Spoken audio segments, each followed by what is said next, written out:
Hello YouTube family, ફરીવાર સ્વાગત છે એક નવા વ્લોગમાં। આજે આવ્યા છે અમે રત્નેશ્વર, હું મારા મિત્ર ભાર્ગવભાઈ અને નરેશભાઈ આપણે કેમેરામેન છે। અત્યારે આવ્યા છે ગુફામાં દર્શન કરવા। કહેવામાં આવે છે કે ગુફાની અંદર મહાદેવના દર્શન કરવાના છે। આપણે એને કઈ રીતના મહાદેવના દર્શન કરશું, અંદર ગુફા કેવી છે અને કેવા દર્શન કરવાના છે, બધું બતાવશું તમને। અને અત્યારે અમે આવ્યા છે 3 મિત્રો, અને ટાઈમ થયો છે ત્યારે 4 વાગવા આવ્યા છે। સવારમાં 11 વાગ્યા પહેલા આવવું પડે અને સાંજના 3 વાગ્યા પછી આવવાનું, એટલે ગુફા ખુલ્લી હોય, નકર પછી પાણીમાં ટટાઈ જાય, દર્શન ન થાય મહાદેવના। અમે ત્યારે આ મહાદેવની શિવલિંગ છે સામે, ત્યાં પેલા દર્શન કરશું આપણે, પછી ત્યાંથી નીચે જશું અને ગુફાની અંદર જવાનું છે। ચાલો નરેશભાઈ,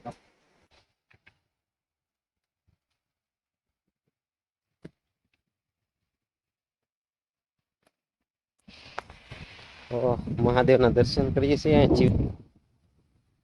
તમને દેખાડું લોકેશન, આવું કંઈક લોકેશન છે। તો ફાઇનલી નરેશભાઈ પણ દર્શન કરવા મળે છે। મહાદેવની શિવલિંગ છે ત્યાં, અને હજી ગુફામાં જવાનું છે, એટલે ઇંતજાર કરજો થોડોક। અને આ છે આપણો દરિયો, ફરતે તમે જોઈ રહ્યો છો કઈ રીતનો દરિયો છે, અને આ છે આપણે રત્નેશ્વર, આનું લોકેશન અમે ડિસ્ક્રિપ્શનમાં આપી દઈશું। અને અમારા ભાર્ગવભાઈ અત્યારે શું કરવા જાય છે સાઈડમાં ખબર નહીં।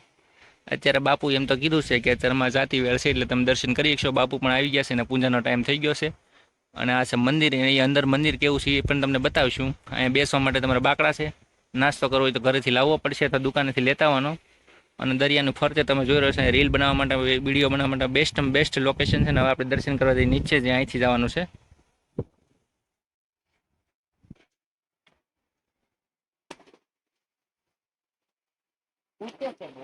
બહુ ખૂટે છે, બહુ ખૂટે એવું છે, પણ ચપ્પલ તો કાઢીને જવું પડે, કેમ કે મહાદેવના દર્શન કરવાના છે, ભગવાનના। હર હર મહાદેવ એકવાર કોમેન્ટમાં કરી નાખજો। તો ફાઇનલી ગુફા તમને દેખાય છે, ગુફાની અંદર જ જવાનું છે, ત્યાં જ મહાદેવના દર્શન કરવાના છે।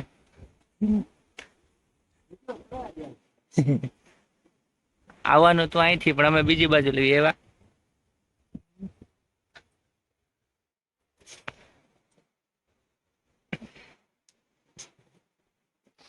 આમ કેવા કેવા રસ્તા છે ને ભાઈબંધ, તમે આગળ ભૂલી જાય કે આમ આમ બીક જ લાગવા મળે।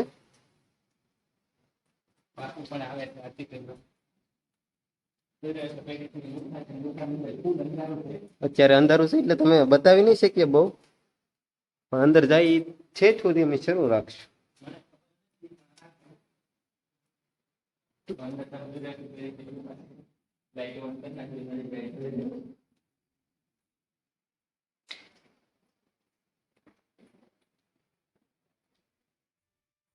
રત્નેશ્વરની વાત કરીએ તો દરિયાની અંદર ગુફામાં આવેલું મહાદેવની 2 શિવલિંગ જે પ્રસિદ્ધ છે અહીંયા, અને સાક્ષાત મહાદેવના દર્શન પણ થાય છે।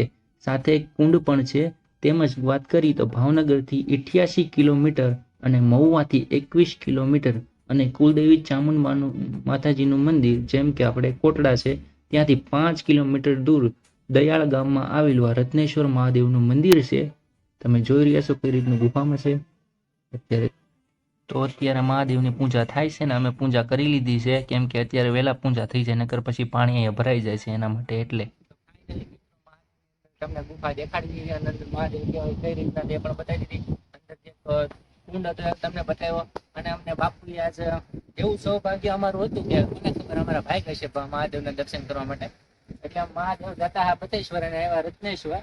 અને પછી અમે અંદર ગુફામાં ગયા તો બાપુ પણ ટાઈમે પહોંચી ગયા, અને ટાઈમે પહોંચ્યા બાદ પછી અમે અંદર દીવાબત્તી કરી, આરતી કરી, અને આખી પૂજા પૂરી થઈ ત્યાં સુધી રહ્યા। અને બાપુ કીધું તમને પૂજા કરાવી, અને અમે 3 મિત્રોએ પૂજા કરી બાપુ જોડે। એ અમારું બહુ મોટું સૌભાગ્ય કહેવાય, ભાગ મળ્યા એમ। અને અમે રોગ સારો લાગ્યો હોય તો લાઈક સબસ્ક્રાઇબ કરી લેજો। મહાદેવ લખી છે તમને બતાવવાનું છે જે અંદર છે, એટલે હજી બ્લોગમાં બન્યા રહેજો। એ પહેલા અમારા મિત્ર ભાર્ગવભાઈ બહુ ભૂખા થયા, નાસ્તો કરવા બેસી ગયા છે।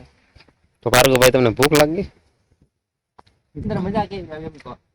તમે મિત્રો એકવાર તો પણ આવજો એકવાર। અને તમે પણ આવા ટાઈમે જ આવજો, ક્યારેક 4 વાગ્યા પછી તો તમારા પણ ભાગ્ય હશે તો તમને પૂજા કરવાનો ટાઈમ મળશે અહીંયા।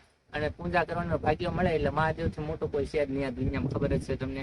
હર હર મહાદેવ। તો મિત્રો નાસ્તો કરીને ફરી મળીએ। તો ઉપર લોકેશનમાં આવ્યા ને તમે જોઈ રહ્યો છો ઉપરથી કેવું મસ્તનું લોકેશન આવે છે આપણે મહાદેવનું। અને અમારા નરેશભાઈ અને ભાર્ગવભાઈએ થોડીક રીલ બનાવી નાખી, તો એ ટાઈપ બનાવવા જાય છે હવે।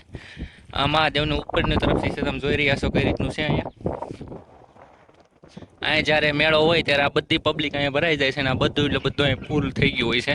સામે પણ શિવલિંગ છે મહાદેવની, ઉપરની તરફથી કેવો દરિયો દેખાય છે, નીચે તમે જોઈ રહ્યો છો શાંત દરિયો છે. અડધી પબ્લિક પણ દર્શન કરવા આવેલી છે અહીં ઘણી. અમારા ભાર્ગવભાઈજી તો હાલા આવે છે, પાણી તરીસા બહુ હતા. 2 લીટર પાણી આવીને પી ગયા છે. હજી કેટલું પીએ કોને ખબર. અહીં ઉપર બેસવા માટે જગ્યા છે, નીચે બેસવા માટે જગ્યા છે, અને કઈ રીતનું છે તમે જોઈ રહ્યા છો પૂરેપૂરથી. દરિયાનો કોઈ અંતર જ નથી. અને કહેવામાં આવે છે કે જ્યાં આની પહેલી બાજુ જઈએ આપણે બથેશ્વર મહાદેવનું મંદિર છે, એ પણ તમને બતાવશું. એનો બ્લોગ પણ બહુ જલ્દી આવી જાય અને તમને બતાવી દઈશું. અત્યારે આપણે રત્નેશ્વર મહાદેવ થી નીકળીએ છીએ અને અહીંયા ખૂબ રીલો બનાવી, ખૂબ ફોટા પડ્યા, ખૂબ મજા આવી. અને દરિયાનું લોકેશન આ જો દિયેશમાંનું કંઈક તમે જોઈ શકો. આમ લોકેશન જાણીને જ મજા આવે છે. અત્યારે પહેલી વાર અત્યારે આ લોકેશનમાં અમે આવ્યા છીએ. આમ રત્નેશ્વર તો ઘણી વાર આવેલા, પણ આ લોકેશનમાં પહેલી વાર તમે લોકેશન જ નિહાળી શકો છો. ખાલી અમારા મિત્ર પાર્થભાઈ કઈ કહેશે હવે. વિડીયોને એન્ડ કરી દઈશું. કાંઈ નહીં, તો કરવામાં સારું લાગ્યું હોય તો હર હર મહાદેવ લખી નાખજો કોમેન્ટમાં. અને આ આવીને તમને કેવો આનંદ લાગે અથવા તમે ક્યારેક આવ્યો હોય તો કોમેન્ટમાં જરૂર કહેજો. હર હર મહાદેવ. વિડીયો સારો લાગ્યો લાઈક શેર અને કમેન્ટ કરી નાખજો અને સબસ્ક્રાઇબ